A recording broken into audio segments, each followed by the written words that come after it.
You've seen him in movies. It's This Is Difficult, the podcast returns, starring Lord Yeshua, your co-host. That's me. I'm Josh.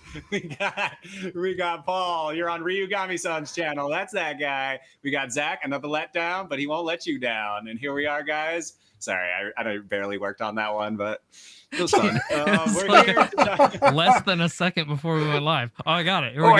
I got it. Welcome. We talk about video games, video game related things, some cool shit, and maybe some shit you never heard of. Let's toss it on to Paul. What did we play this week? What are we doing? What's happening? Yeah. How's it going? Well, man, it's been a couple weeks since we've had a show. We've been busy. Life's been crazy. Life's a thing. Glad everything is mellowed out and we're able to do a show again. It's rad. Good to be back. It is good to be back. It's very good to be back. How have you guys been? I hope everyone's been awesome. Oh, I mean, it was so really funny. 2 weeks ago, we canceled because, like, on speculation, because I was getting my second vaccination shot. Mhm. Zero reaction. Totally could have Oh, streamed. really? Nice. Yep. Dang, no reaction. Absolutely at no all. Great. reaction That's whatsoever. awesome. Well, Yeah, Still gotta and get I was like, mine. well, there we are. But Josh, you were going through some stuff too, so Some poop and probably pee. just- and For the better. last week I was recovering from a the bachelor best. party. So Oh, nice. yeah, it was fun. Honestly, it was one of the most fun camping weekends I've ever had. And here's the thing. It was raining the entire time. But like something that I don't think I realized it when I was out there, but I definitely made note of it. Like it's something that I've thought about before. But like honestly, like situations like that are way more fun when you're miserable. Like yeah, right. It's a better bonding like, experience. you know, Oh, I've been camping about a million times in perfect weather, and I couldn't tell you like a detail about it. But Right? like, you know, everyone was just a little bit uncomfortable, a little bit miserable the whole weekend, and we had a freaking blasty, and I could tell you like any detail about what was going on. You know, so Misery like breeds I'm kind of glad it was like camaraderie. that. You know? So yeah, Yeah. exactly. That's awesome. So it was rad. But yeah, glad everyone's doing good. Video games. Have you guys been playing any? Yeah, Oh, a little man. bit. A little bit? Not too much. Not too much, but you know, yeah. enough. Well, I mean, I've been playing a lot of the same game, and I think Paul's going to probably say the same thing. Mhm. Like, Alex and I are still playing Gears Tactics. We're still working through Act 1, so we're going to be at it for a while. Oof. And I'm still working through side quests and DLC for Arkham City. It's my favorite of the Arkham games, so I was like, I'm just going to play every part of this other than the Riddler challenges. Fuck that. Because those are just grindy and weird and don't make for good entertainment. And I've been playing a boatload of Outriders because that came out and Chamali gave it to me for my birthday.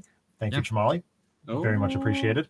Hell yeah. And Appreciate it. Paul got it and Chamali got it and Prime got it and a whole bunch of other people. Alex got it. We're going to play it on Gear Up eventually, but we've been streaming it on Paul's channel, this channel.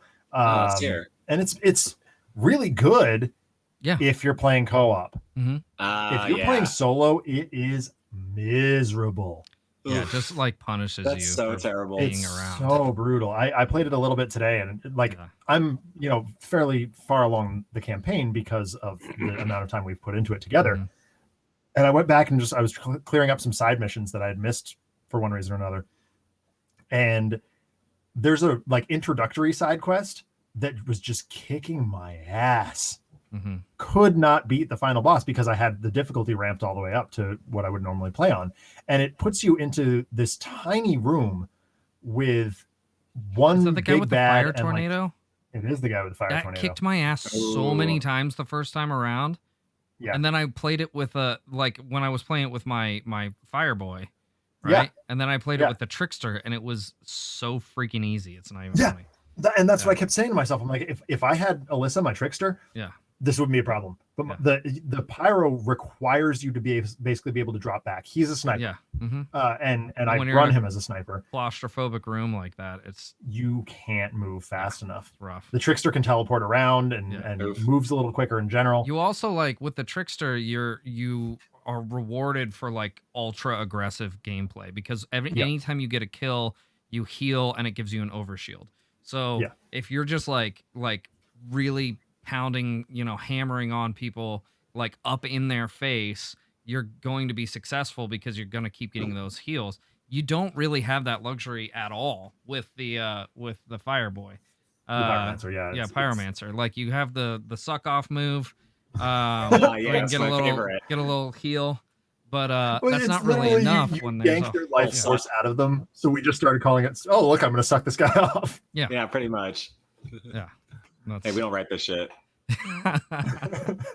Yeah. But yeah, it was miserable. And I was like, I can't do this. That I'm fight not. is so hard with the Pyromancer. Yeah. It's insane. So when, I mean, I think like we'll play it off stream a bit here and there. But I think the next time I'm actually going to give it any serious consideration is when we play it on Gear Up, and we will play the whole thing on Gear Up. It's really, really, really fun co-op. Super fun. Yeah. But I think where it falls apart, and we'll talk more about this over the next few weeks, but where it falls apart is it's trying to be an amalgamation of Destiny, Mass Effect, and Gears of War. Yeah. It's trying to do the third-person combat of Gears of War, the engaging cover-based combat, which actually is very efficient for the Pyromancer in general. It's trying to do the looter shooter stuff from Destiny, and it's trying to do dialogue stuff a la Mass Effect. The problem is it doesn't go deep enough on any one of those aspects. So, the cover system is jank. Years of Destiny. The dialogue options have stream title. Right. Have basically no bearing on the actual plot of the game. It really doesn't matter what you say to people. And the crafting system it excels at. Yeah, the crafting system is really good. It is very good once you get used to it. Thanks, Paul. But and the looter shooter aspect takes away from the Gears combat style. Yeah. And so it's none of it just doesn't play together. Although those three aspects don't play well together. It's an odd combination. Like Shamali brought up in our live notes there about the crafting system. Like the crafting system kind of overshadows the looting aspect of the game, because what you can do is you can break down items and get the skills off of those items, and then like later go into your crafting dude and have those skills applied to any weapon or any piece of armor, essentially. So like finding new stuff isn't like necessarily the best way to gear up, so to speak.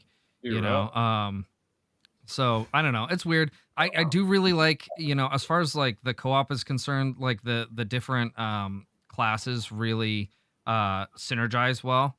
I think if you've got like a good mix, as long as everyone's a different class, everything plays really well. You can make things work, which is cool. But it definitely has some weaknesses for sure. I agree. And like I know on Gear Up, just playing off what you said, on Gear Up, Alex has chosen either the Devastator or the other one that you and I don't use. The Tinkery boy. Yeah, the Tinkery boy. Thanks, Josh. Technomancer. That's right. Yep. Either Devastator or Technomancer. Yeah. And so that's going to allow Shamali and me to do Pyro and Trickster. Yeah. Which we're very familiar with. Right. So you'll see that really good balance when we bring it to the channel properly. Have you played anything else? Not really. I did a couple of runs in 30XX and just random crap like that. I'm really looking forward to Sentinels of Freedom dropped chapter 2 this past week, so I'm really looking forward to bringing that out and playing that as well. It's my brother's game. It is. Yep. It is. Yep. Very cool. Nice. Josh, what'd you play, man? Did you play anything? Yes. I've been back at it harder than ever. Let's see. Since we last spoke, I played a little more Blue Fire. I really love that game. I want to speed run it. Super good. So this I'll just do since then. I'll be a quick synopsis. Really love that game. It makes you feel like you mastered something incredible when you get to the end. And I would love to do the whole game with that skill level. So that'll be cool. Me and Colin, 4Gs, have been streaming a lot of co-op games. And Lord Yeshua is going to be doing a catalog of co-op online gaming mods. And just other co-op games like Super Mario 3D World, stuff like that, just to give you a heads up. So we already streamed Ocarina of Time co-op this week, which was awesome. That was like one of our most fun playthroughs.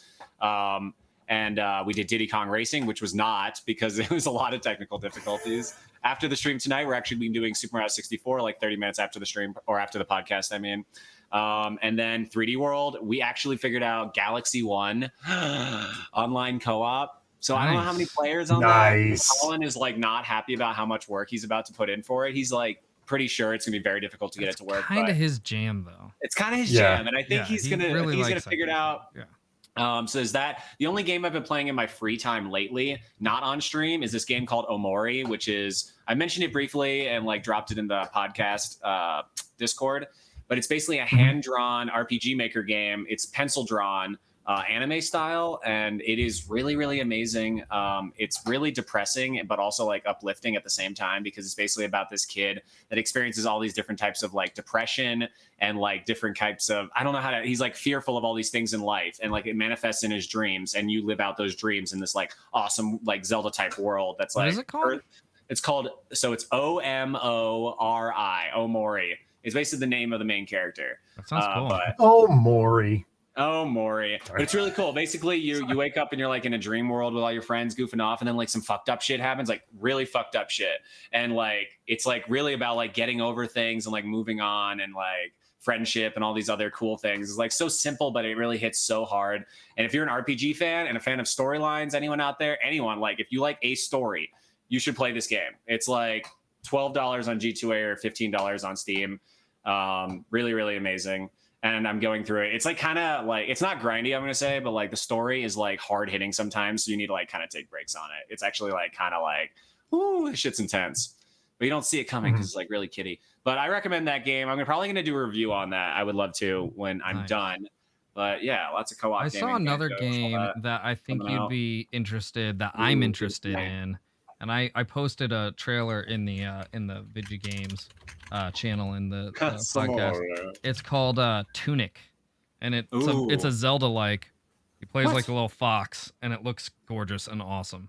I just thought I'd mention that. I don't know why what you just brought up totally made me think of that, but no, I'm into like these days something eye-catching and something profound is what I want to play more. I don't know how to explain it. Like I love playing Zelda and all the old ones.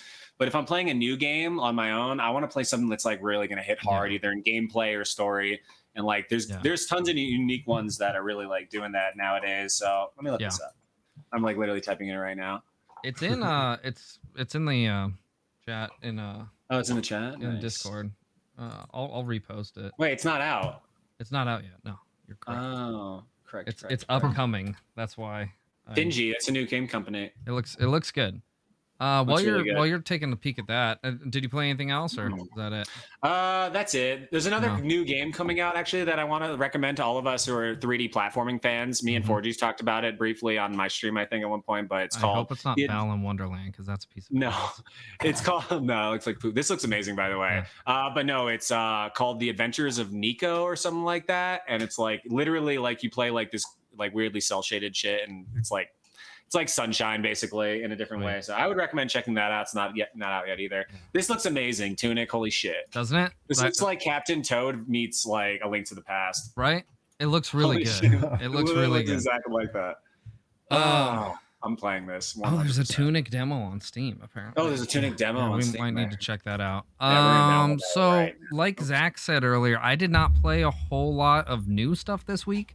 I played, some of the Outriders, which I think I'm gonna stop streaming it, honestly. Like I'm enjoying playing. No, it doesn't suck. It doesn't suck by any means.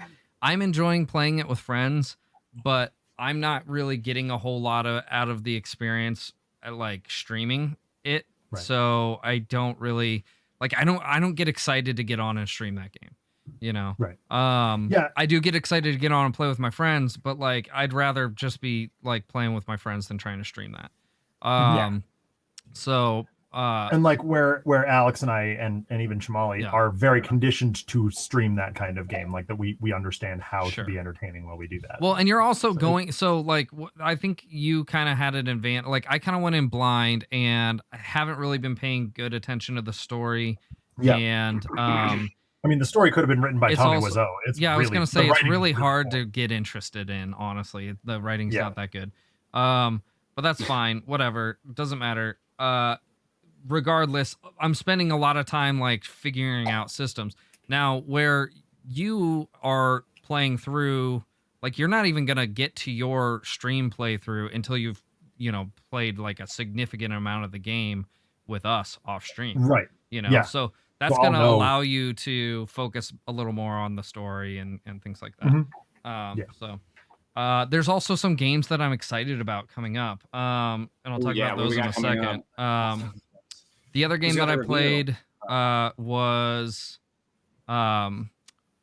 Genji, which I'm also really enjoying, though. That game's getting really hard. But yeah, that's what we're doing for Samurai Saturday.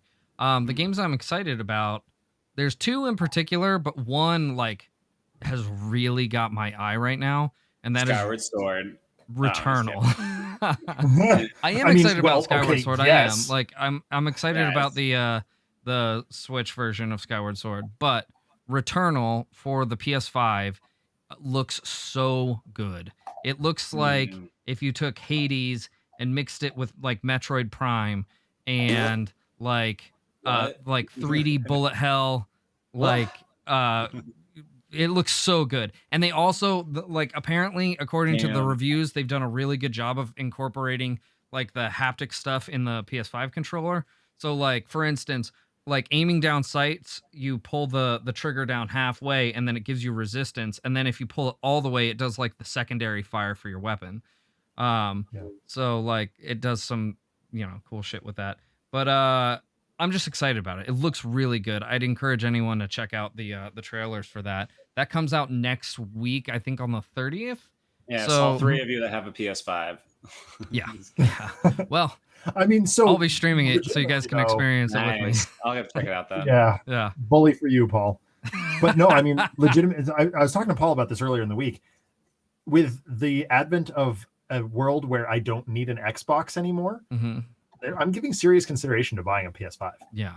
When it becomes more available. Yeah. Which is very much a first for me. I've never bought a PlayStation in my life. Yeah. So PlayStation's doing some really cool things. So exactly. I think it's worth it if you're an enthusiast.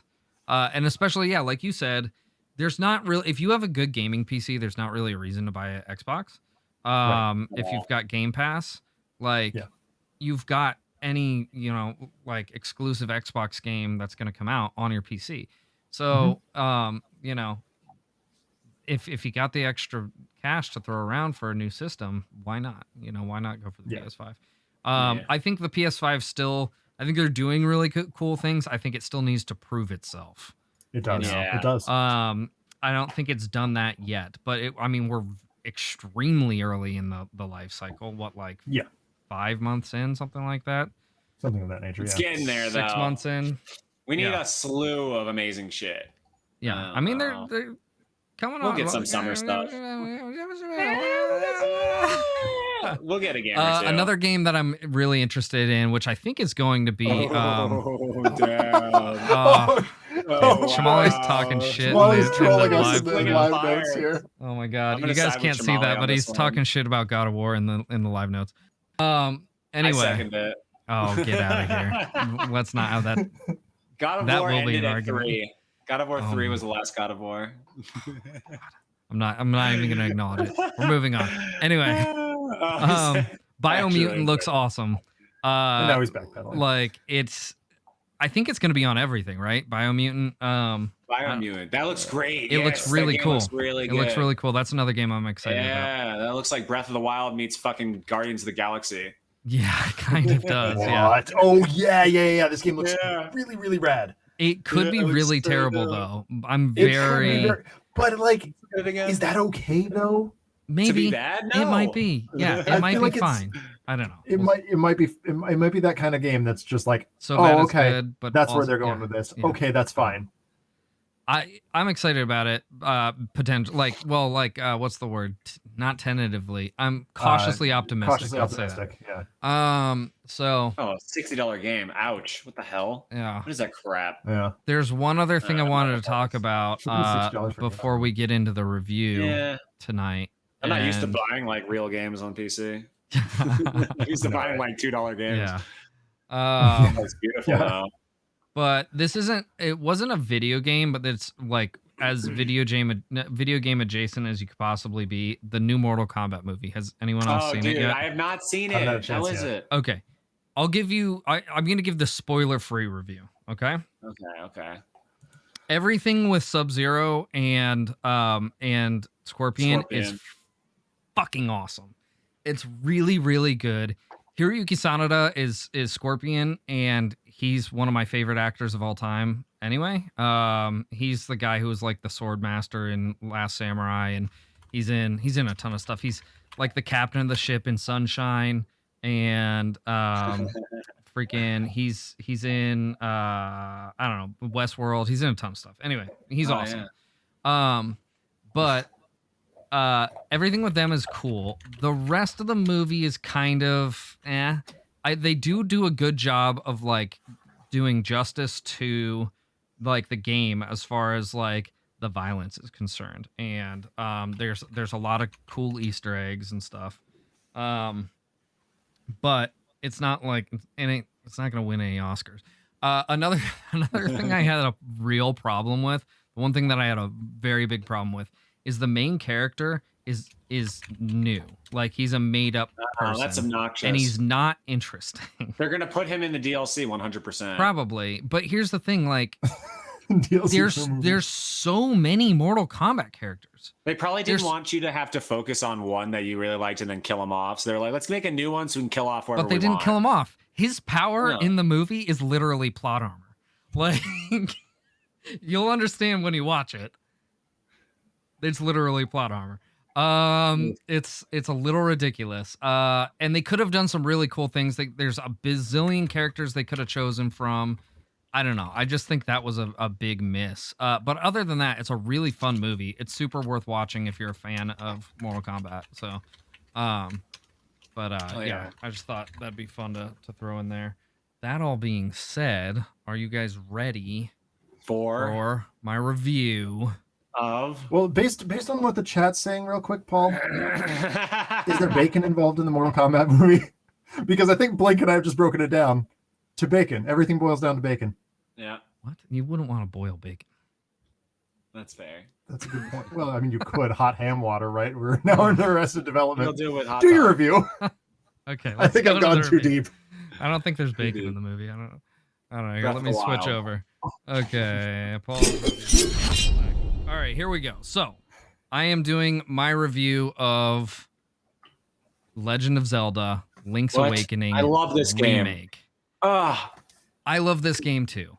I love this game. Like, just before like saying anything else about the game or like, you know, review wise, whatever, I'm just gonna come out and say it. I think this remake is almost perfect. Mm-hmm. I think it's the best remake of a game.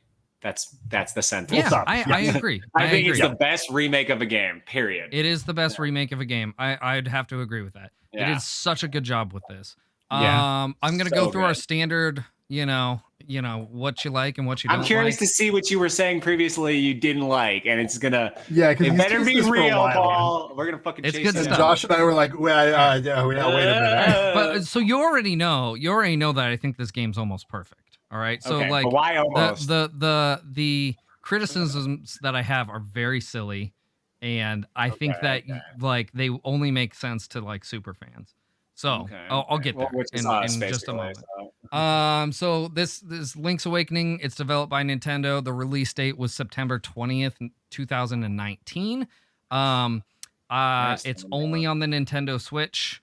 It originally priced at $59.99. Yeah, $60 game. I'm sure you could probably get it. I don't know. Nintendo actually, dude, they hold their value. Yeah. So maybe if it's on sale, but it's honestly, it's worth it. This is the Zelda of my childhood, right? So it's the first game I ever owned on Game Boy, the original. That was the first game that was my game. There it is. So like this game holds a very special place in my heart. Not only that, this is the best Zelda on the Switch, guys. Everyone listening, this is the best Zelda on the Switch. Really, it really is. I'm going to talk about that in just a second, Josh. Yeah. Let Paul do his thing first. For sure. So no, you're good. You guys are good. What did I like about the game? So, like I said before, I think this is almost perfect remake. I don't think really realistically you could do any better. Not only did they make it like it's aesthetically gorgeous and really do justice to the original, in that sense. But they added features to the game, like quality of life things that make it just really, really like super playable. Like adding, more buttons, right? On the original, you only had 2 buttons to do it. So anytime you wanted to switch your weapons and your gear, you had to go into your menu. There's still a little bit of that, but not nearly as much. Not Some nearly things like are kind that. of like, there's some items that you normally would have had to equip that become like an intrinsic item. You never have to equip it, right? Like you always have the Pegasus boots on. So nice. You always The always sword, have shield, boots, and the Yeah. grabby thing. Yeah. All 4 of those items used to have to be equipped. the power bracelet. Yeah. It makes me want to die thinking about playing that again. Yeah. The OG. So that's awesome. Like really great improvements. They good. also like the music is gorgeous. They redid all the music. I'm trying to think of some other things that are just like they did such a fan-fucking-tastic job with. Really, like I said, could not ask for a better remake. Now, here's where we get to the dislikes. Brace yourself, Josh. Here Okay. it comes. I'm not ready. Some of my dislikes are some of the same things I just mentioned. Okay. So the controls. Whoa. Sometimes because I'm used to like playing this game the way I did when I was a kid, I hit the wrong buttons because there's too many button options. Instead of just using 2 buttons, having 2 buttons as an option, Okay. I end up hitting the wrong button. I'm telling you, these are really, really lame. Like, is this a real thing? I never hit the wrong button. Yeah. So, but that wasn't Yeah, that wasn't a thing I ever did on the Game Boy, right? On the Game Boy. Yeah, that's not something I ever did on the Game Boy. Was hit the wrong button because I only had 2 to choose from. That's fair. Yeah. Okay, that's a good point. There they are. Yeah, exactly. 2. Exactly. I know. It's kind of a lame, gripe, but it is. Another problem that I have is with the music. Wow. And here's where it is. In the dungeons. The dungeons have like each dungeon has really beautiful, unique music in the Game Boy game. They still have that in this, and all the other music is fully redone. Everything sounds great, but for some reason in the dungeons, over like the themed music of that dungeon, they're playing like a generic like dungeon music over it, and you can barely hear like the dungeon theme music. Like it's like watered down and weird. Like I don't know why. That's just a really odd choice that they made. I'd have to replay it again. I didn't even notice that, but now I'm thinking about it. Notice that. Okay. Yeah. I need to hear it again personally. Go back. Yeah, I'm and gonna have to go back and look now. again. I will say the Yeah, later I'll go back and dungeons look. aren't as bad, but the earlier dungeons for sure. Like you might as well just be in a regular cave. Why would they mix the dungeons differently? That seems But they so were trying stupid. to enhance it, they thought maybe. Yeah, I don't know. It's very strange. Let's see. Another issue that I had with the game is the aesthetic. Wow. Okay, so let me explain why. When I originally played the game, in my head, I was playing this grand adventure, right? Like you look at the instruction manual. Oh, I see what you're saying. I get where you're going And with the this, art yeah. in the instruction manual, like you got like really badass looking Link doing really badass shit, and like even in like the cutscene at the beginning where he's he on looks the awesome. boat. Raft, yeah. In the Yeah. anime scene, So- yeah. So like them, even though I think that the aesthetic is absolutely gorgeous, and to be fair, I was won over by the aesthetic, right? But it takes away the seriousness of the game for me. Like there's very like cartoony. in my childhood playing this game, everything felt way more serious. And when I play this version, everything seems like I'm playing with toys, Yeah. But at the same time, though, like, I mean, you said that the aesthetic won you over. And I think part of that is it's supposed to be like a dream. Yes. And that's I feel like the ultimately what cartoon- did it for me. Yeah. Yeah. And then I would say I still do like think of Link in that way. Like I don't normally like think like Link looks like this sprite. Even when I'm thinking like a Link to the Past, I'm like, no, Link obviously looks like this, but like the sprite just looks like that. So it's kind of harder. right. But like, I agree. He does look so discerning in the game that you're like, okay, is that what he looks like then? Kind of like a literal, like with the black eyes and no like just pupil. That always weirded me out. Like you just, I have the cover right over there. Yeah. Yeah. It does look like a toy. Yeah. And It I'm looks like literally holding it, amiibo. looking at it. Yeah. Yeah, I yeah. have the amiibo right here, actually, still in the box. Hold on. Oh, you got the amiibo? Nice. Yeah.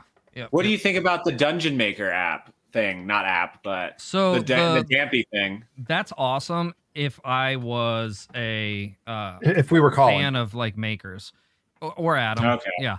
Yeah. Like, you know what I liked the most about the Dungeon Maker was not making the dungeons; it was the puzzle aspect of it. Because I like doing puzzles. You know, I don't really like making things, but I like doing puzzles. Well, it felt like we were back in Onimusha or GoofTube territory. Yeah. Like we were really digging those puzzles. Yeah.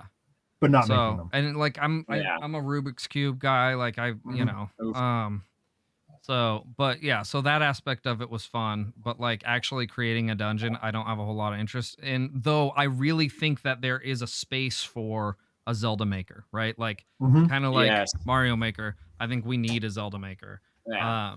So my final complaint, I got one last one. Oh my God, this is again really stupid. I'm telling you, these are all minor details.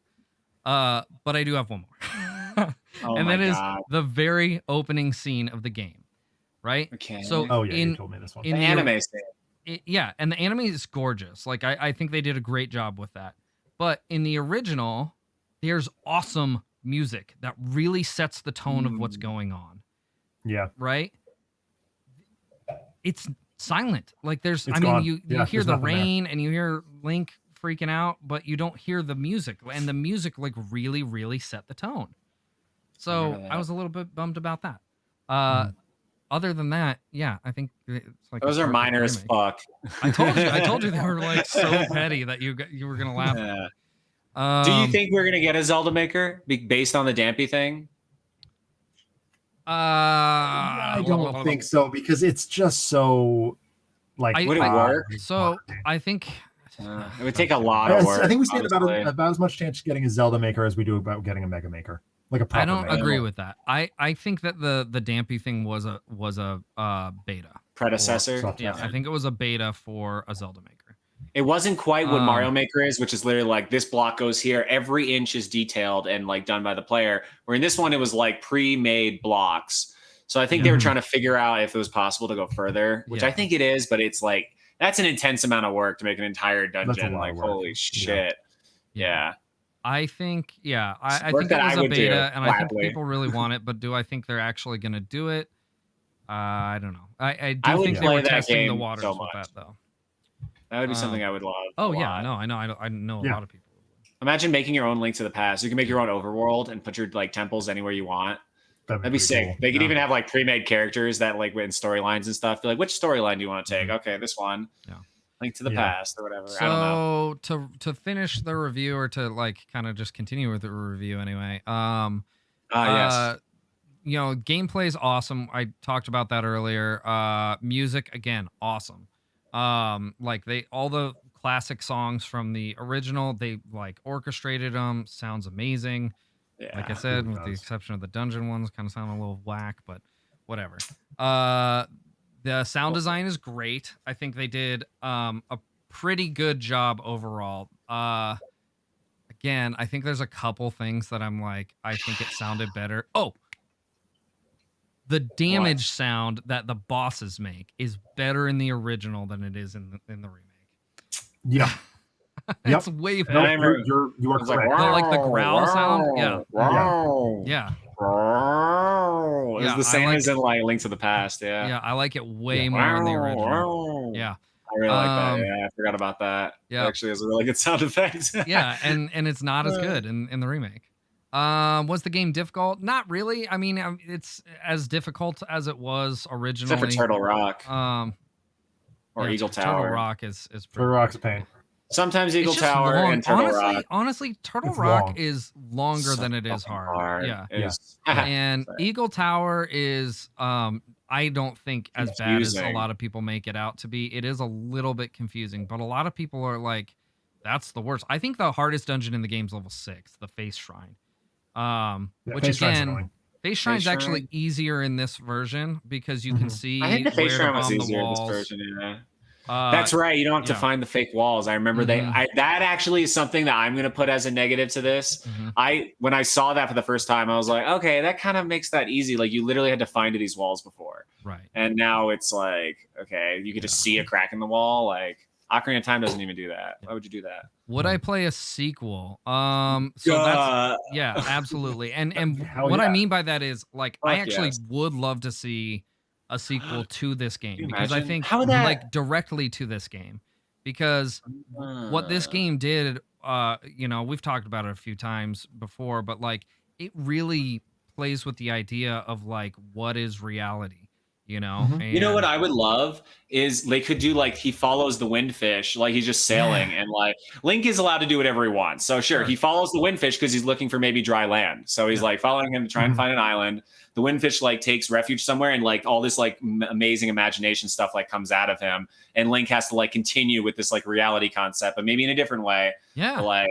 I would love that. That'd be so awesome. much cool stuff. That'd be awesome. And then maybe the windfish is evil. I don't know. Any number of things. Like anything. Ganon. Fuck it. I still maintain that this has the best story out of any Zelda game. Like I'm not knocking the story in the slightest. Perfect 10 story. I just really like Wind Waker and Majora's Mask. That's Ocarina of Time. I love Ocarina of Time story, but I still don't think it's the best story. But I do think that Wind Waker and Majora's Mask are like really heavy hitters. But yeah, Link's Awakening is so good, so fucking good. Link's Awakening is so short and concise though. Like it is just perfect in and of itself. It's like damn, it says so much by saying so much. Well, and it hits you with some like really profound thoughts too in that short amount of time. And that's why I think it's that's why I think it's so. It's like a 2-minute ending tops. Yeah. It's like damn. But overall impressions and ratings. I'm gonna kill you. Well, okay. So here's the thing. I think we should all consider this. No, listen. I've been watching pizza reviews. Okay. And what is pizza? I'm gonna tell you. Pizza's not as good as Zelda. Listen, you don't have to guess. I'm gonna explain everything to you. The dude, they're the Barstool Pizza reviews, and Dave Portnoy makes a really good point when doing these reviews. He uses like what he calls a like a figure skating scale, right? Like your basis is 1 through 10, 10 being absolutely perfect, and his rule is kind of like you can't give out a perfect 10 because then what? Like if you play a game that's better, then how do you do that? I don't necessarily agree with that, but I do think we should adopt something more like that scale. And what I mean is I was a gymnast growing up and you had a similar scoring system. Now you could get a perfect 10, but that doesn't necessarily mean that someone else can't. It's a matter of like the composition of that routine that you do. I like that better. Comic book rating, I think a perfect comic is a 9.2. Also, that being said, too, I think that we give absurdly high scores. Like anything above a 5 should be considered a good game. We only play good gaming. We only play good games. I know, but what I'm saying is this. Sometimes. Anything above a 5 should be a good game, right? Dude, honestly, for me, a 7 and up is good. Like literally, just based on the ratings that I've seen, based on traditional video game ratings. But what I'm saying is, a 1 is like garbage. A 7 is like it has crap in it still. An 8 is like okay. Think of it as like a 50%. Well, I guess if you're like going off of like a 50% bad game. For me, it's like basically if I give it a 90, then only 10% of the game is bad, in my opinion.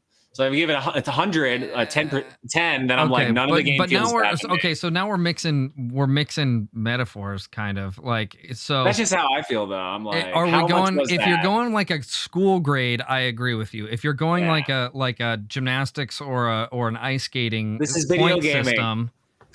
I know. I'm just trying to find a fair way to rate games. Anyway, I give this a 9.8. So, thank you. Thank you.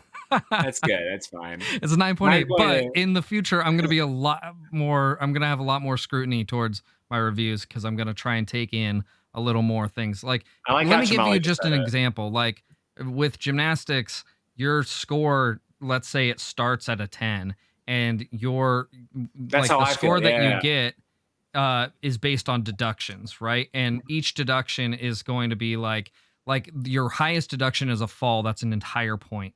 Right.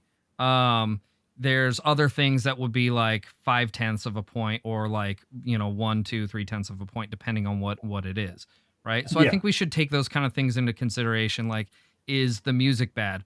Yeah, so that's going to be like 0.5 off the score. You know what I'm saying? Something like that. Anyway. Yeah, I mean, we should probably formalize that going forward. But like, and then when something's trash, like everything's bad. Yeah. Yeah. Anyway, that's the review, guys. 9.8. Well, I give that game a 10 almost personally. perfect. I would give it a 10, but I have those very minor gripes. I have trouble not giving Zelda games a 10, though. All right, I'm switching back to the main. Well, hold on. 1 second. You can still say what you want to say. That's I'm just true, switching off of the review screen. So this past week, one of my students bought a Switch Lite, the one thing, and she was like all excited, like, I'm gonna go buy Breath of the Wild, and I'm like, don't buy that game. Don't buy that. And I was just being goofy. I was being sarcastic. And she goes, what? Why? I'm like, oh, it's a good game. It's a really good game. It's a very, very good game. Yeah.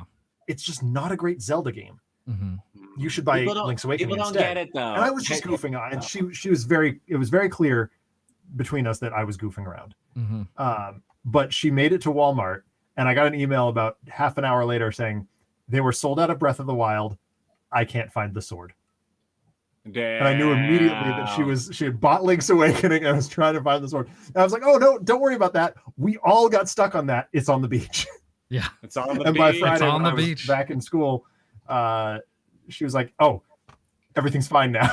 We're moving forward. This game is amazing. So I was so proud of her for picking up Link's Awakening. Yeah, I will say people that are like caught between like Breath of the Wild and Link's Awakening, and that maybe they've never played a Zelda game before. If you've never played a Zelda game before, you need to play Link's Awakening. Yes. If you've played a lot of Zelda games before, yes, play Breath of the Wild. You have perspective now, Yeah. but like you need to play Link's Awakening first, like straight up. Absolutely. And it's just like, and if you're worried, like, oh, but Breath is so beautiful and mysterious, so is the Link's Awakening. So is Link's Awakening. It really is. I know some people, the aesthetic is like not for everyone, but it really is. It beautifully sucks done. you in. It really does. Really I was anti that aesthetic at first. Yeah. When you see the box, you're like, but then you play it and you're like, okay, no, it's actually like a Zelda game. This really works. Yeah, it's awesome. Yeah. I am excited for maybe slightly different Link to the Past version of this. Sure. Slightly different aesthetic. I would say that requires darker. Maybe you can have when you're in the light world, it's like light and fluffy, and then you go to the dark world and it's like really intense, actually, and much more well drawn.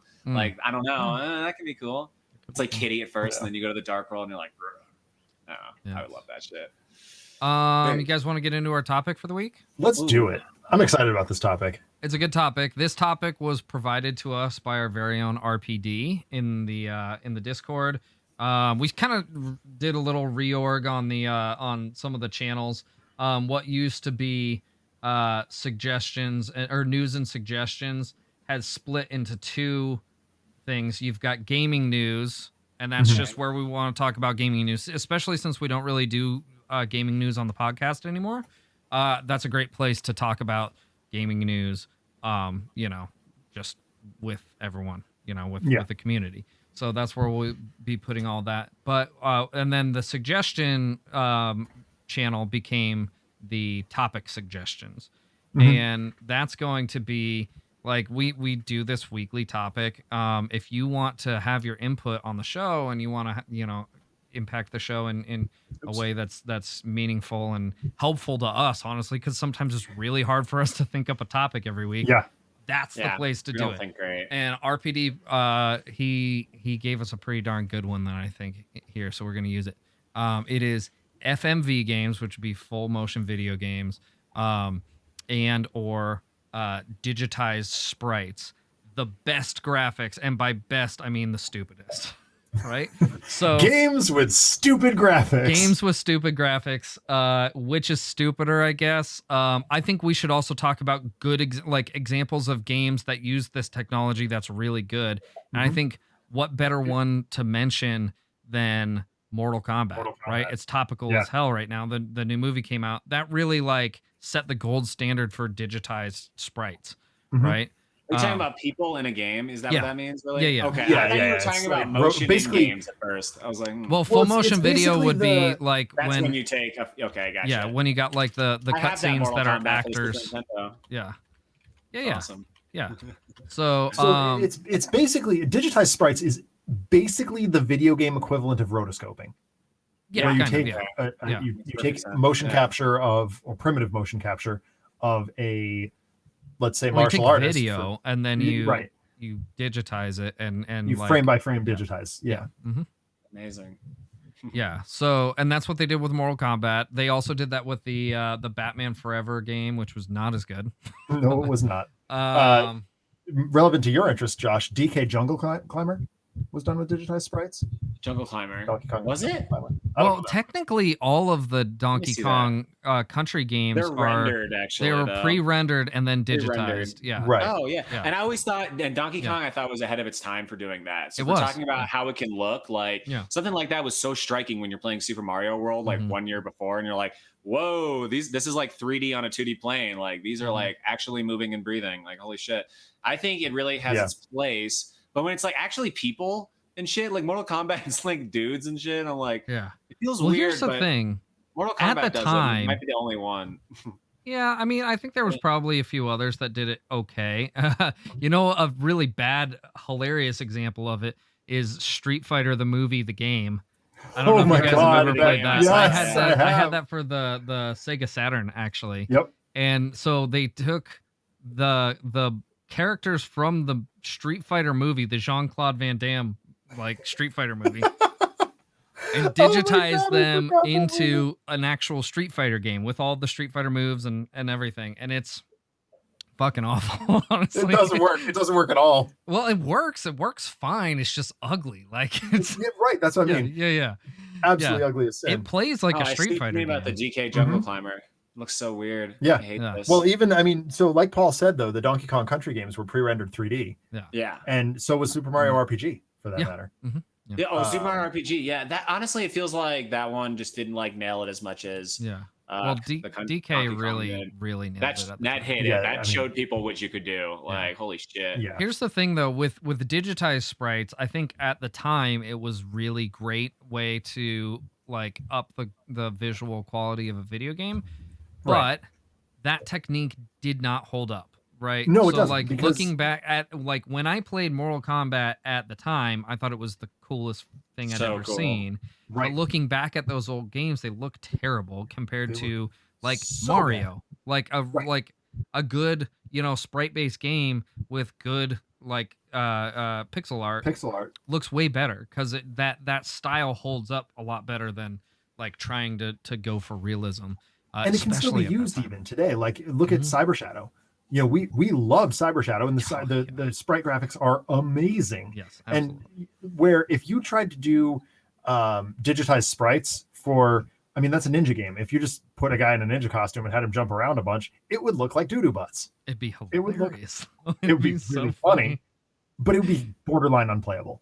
Yeah, definitely. I would not be able to enjoy that game because we live in a world where we have motion capture. Yeah. We have actors like Andy Serkis who have just taken motion capture to a new level.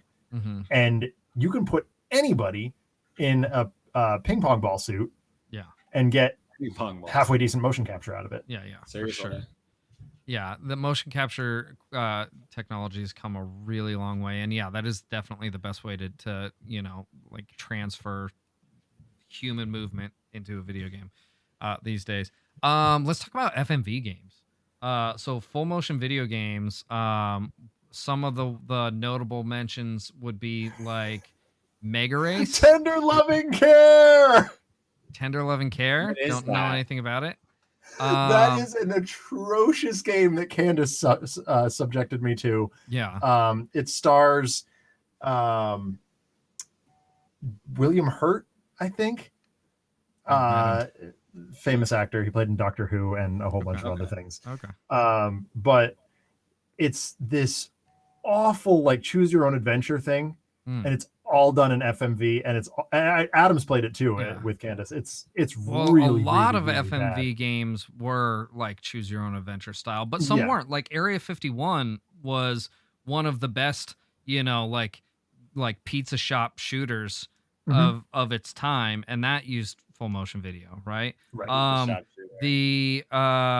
yeah, I couldn't think of a better way to explain No, it. that Like is literally that's where what we it all is. played them, right? That's It's a pizza literally shop where it shit. is. A pizza shop, dude. Seriously. That's so funny. And then what else? You got Command and Conquer. Those games are amazing, and those did utilize really well with that. full motion video, and actually, yeah, really good FMV in those, at least in my memory. Yeah. Well, Rebel Assault, also the Star Wars Rebel Assault games were so good. I felt like I would sit down and I would want to play that game over and over and over again because it felt like I was watching a Star Wars movie. You also got some bad examples like Sewer Shark. Sewer Shark. Did you guys ever play Sewer Shark? No, let me look that up. It was like a Sega CD game. It was a Sega CD, yeah. It was an atrocity. Well, I mean, speaking of Sega CD, you also got Penn and Teller Smoke and Mirrors with Desert Bus. Desert Bus itself was not FMV, but the menus and all that were all done with Penn and Teller doing. Oh wow, this looks so bad. And it is as bad as it looks. So the CDI Zelda games do like a cartoonized version of that, where it's just like the characters like talk to the screen. They're like, "Go save the princess." It's like terribly drawn, and it's like almost like it feels like it's a real person, but in a terrible way. It's a cartoon. Yeah, the like, CDI, almost every game on there was like an FMV game. And then there were like I think there were actually live scenes in one of the games. Like in the Wanda Gamelon, there were like actually live. I cannot remember. I gotta look this up now. Some really terrible shit. But like, so my question about FMV games though is that seems like a technology that could hold up. Where digitized sprites is basically a non-starter these days. What would be a game product or a game franchise that could adequately use full motion video in their cutscenes and get away with it? I don't know, man. Like, here's the thing. Like you said, mocap has come so far, and also like graphics and video games have come so far. Like, you can basically like digitize someone into a game only with like the new 3D technology that they have that they're putting in games now, and it looks really damn good.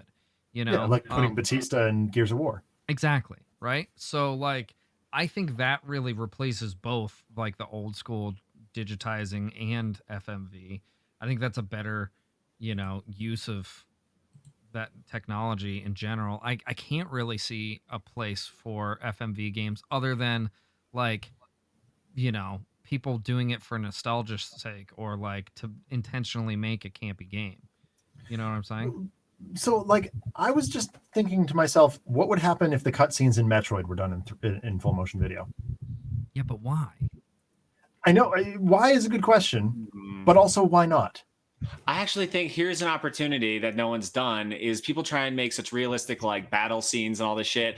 But what if like a studio, like literally like instead of making a Metroid game, a studio that or a Metroid movie, like that same studio was just like, we're gonna do these scenes as cutscenes in the game, and it will be from the movie that didn't happen, but instead like be like this quality. Like say it's a Marvel game, like your cutscenes are like fucking Infinity War instead of a CGI video game version of Infinity War in cutscene version. Yeah, that could be interesting actually. Yeah. But then does it pull you out of it when you see it in like. The graphics have to be really close to when it goes back. That's what I'm saying. That's where it gets first person. I don't think it would be that bad. I kind of agree that it could be worth a shot. I think that it could be done, but I also don't really see a reason to do it ever. I don't think it ever will. I don't think it necessarily needs to, but like it's just an interesting thought experiment that I'm having with myself and internal argument because like I definitely wouldn't want that for Gears of War. Yeah, the third person perspective would pull right out of that. The types of games that I could see it working in would be like the types of games that it worked in before, right? So like your Command and Conquers, your Wing Commander back in the day that had Mark Hamill in it, StarCraft, yeah, sure. Where there's not really, you don't really have like necessarily eyes on your main character ever. Yeah. And so, or even any of the main characters, you're top down or you're, first person, you never really see any of the characters up close. And so like when you cut to a scene, go ahead, do full motion video. But again, also why, I mean, I think that's the only way you could successfully do it now. which is also the only way they successfully did it then. Well, the other consideration that I've just thought of is making a movie is expensive. Yeah. Oh yeah, making a movie is really expensive. But I also have to think about, what about the technology that they use on Mandalorian, the digital sets? Really expensive. What do you, I mean, they are, but Jason Trost was able to do it for FP3 on a shoestring budget. He was literally able to recreate the Mandalorian technology in a back lot somewhere in California for a B movie. So I'm like, does it have to be that expensive? But if it's not, I'm way down the rabbit hole here. Yeah, and I don't think it needs to happen. But I'm like, should it? All right, now let's answer the initial question, which is best, and by best I mean stupidest. Stupidest is absolutely digitized sprites at this point in time. At this point, yes, I 100% agree with you. At this point, digitized sprites is the stupidest. That would be really stupid to use digitized sprites in a game that you make today. Yeah. Whereas we discussed the possibilities of where FMV could work, right? Could come back, yeah. Back in the day, I would say the reverse. I would right, because your filming technology has changed so much. Yeah. When you're filming on, even this is like a primitive digital video camera. Yeah. And when I'm filming on this, it looks like ass these days by comparison to even just a digital a DSLR camera. Sure. Yeah. So absolutely. If you could, the reason that FMV is still potentially viable, and that's why I brought us down that rabbit hole, is because the filmmaking technology has evolved to this at the same rate as, if not faster than, video games. Yeah, for sure. And it still would look good rendered on a modern graphics card or just displayed on a modern display. I agree. Well, I think that pretty much wraps it up. Do you guys have anything else you wanted to? A bit of a short topic, but I think we covered it. That was a good topic, though. That was a really fun topic. That was fun. Thank you, RPD. Think of some other games that have those technologies that were either good or bad. Mega Race. Did anyone ever play Mega Race? I think it's the perfect example of a really good bad game. Oh, I've just thought of one. I'm sorry. So, Mega Race, you go next. Mega Race is like a really fun racing game, but it's got this goofy motherfucker that like does all the like in between in between races. I forget what his name is, but like he's just a goofy weird old guy, and like it's like super cheesy FMV. And so like it's the best of both worlds. You got like fun racing game where you blow up other vehicles and stuff, and then you also have like this really stupid FMV stuff. Like it's perfect. What was the game? So racing games is the genre that I can see FMV really working in. Oh yeah, for sure. Because I'm thinking of the Grand Tour game. Is literally a modern FMV game. They literally took, Need for Speed would work. But they literally took clips from each episode of the Grand Tour. As a matter of fact, a number of my streams have gotten copyright struck on YouTube because it's literally just scenes right out of the show. And you just drive the cars that Clarkson, Hammond, and May are driving, and you play through the episode of the show. I thought it was a great way to interact with the show. Honestly, I'd love to see more of that game. It was super fun. Yeah, I don't think you're gonna see more of that game. No, I guarantee I won't. I think that game was a huge flop. It was an absolute giant flop. I had a great time with it. And to the point where RPD was recently asking me, when are we going to see more racing games from you? And I'm garbage at racing games, but I had a ball. Did you guys see that?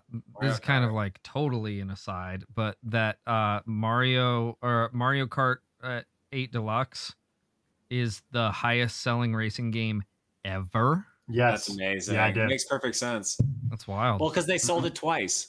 Yeah. Is that why? Yeah, they put it on 2 consoles. And wait, is it on the 3DS? No, 7 is on the 3DS. Yeah, 7's on the 3DS. Okay, yeah. And now 9 to break the record on the Switch. We'll see. Yeah, I mean, that's the rumors. 9's coming. Yeah. Which makes sense. You just trade in 8? Like, what the fuck? What do you mean? It feels like such a waste. He's trying to justify getting rid of 8 for 9. That's what. Would you ever play 8 again? Then is my thought. Oh, Yeah, I don't know. No, probably not. Probably but why not. would you? Double Dash, yeah, that shit is still Double very Dash, playable. so It's true. good. That is very playable. That I was mean, when I still think my favorite Mario Kart game is still Mario Kart 64. It's got the I'm just so best proud battle of it. mode out of any Mario It- Kart. Yeah, I period. agree. I agree It with really you. By has an far the amazing best battle battle mode. mode. I Yeah. agree. Yep. Very true. But Double And in Dash the will later remain in the my later favorite. ones, I was like, why Right. battle? So lame. Yeah, Double Dash is Yeah. really amazing. That's what kind of and set the precedent for that. I've kind really of like battle controls. mode was my favorite mode in like Mhm. in Mario Yeah. Kart period, and that nailed it so hard. And no other Mario Kart game has come close to that ever since. And it's a I will huge say bummer. the handling in 8 is like so nice. It like feels like Yeah. a perfect game. Like I no other racing game, like aside from other Mario Karts, like feel like this. It's like crazy to me how perfect of a racing I will game it is. say, Crash Team Racing, the remake. Oh, Really I heard that was good. amazing. Colin Really played good. That was good. I will Yeah, say we played this that one a though, lot. like as a caveat to that, the balance in the story mode is ridiculous. Like it is so fucking hard for no reason.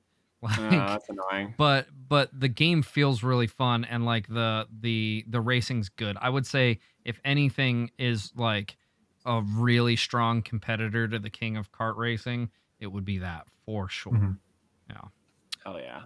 But Would yeah. agree. All right. 10 out of 10 would play.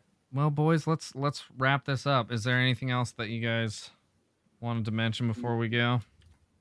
Watch No, Lord I think Yeshua that's in pretty like much 30 it. minutes, guys. Watch Lord Yeshua There you in go. 30 minutes. You guys can find us right now if you're watching it live. You're watching on my Twitch channel, Ryugami-san. I stream on Tuesdays, Wednesdays in the evenings, and then on Saturdays during the day we do Samurai Saturday. It's always a samurai game on Saturday, with some exceptions if we want to do like a special podcast stream or something. But we always play samurai games. That's a blasty. And then of course here we have the podcast on Sunday nights. You can yell at me on Twitter if you want to say bad words to me or something. I don't care, whatever. That's Ryugami-sama. Only bad words. Or nice things. I don't know. Whatever. Twitter's a terrible place. It's an awful place. I'm done with Twitter. Yeah. The only reason I'm on it is because of video game stuff. Yeah, But same. Yeah. Yeah. And then if you're on the YouTube, please share it. Watch Please us. share it. Watch us. Share it. Like it. We'll respond to comments. The whole kit and caboodle. But like the most important thing is share. Get the word out there. So yeah. Josh.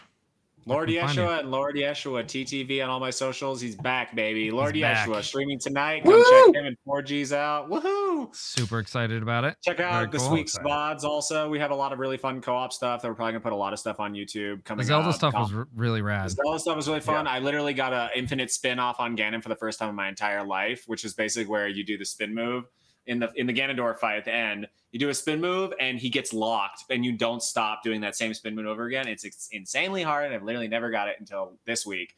First time in my life. So yeah, pretty I'll have excited to go about back that. and watch that. Pretty excited about that. Yeah. Pretty cool. But aside from that, super fun. We're back. Super Mario 64 tonight. Woohoo! Excellent. Zach, where can we find you, homie?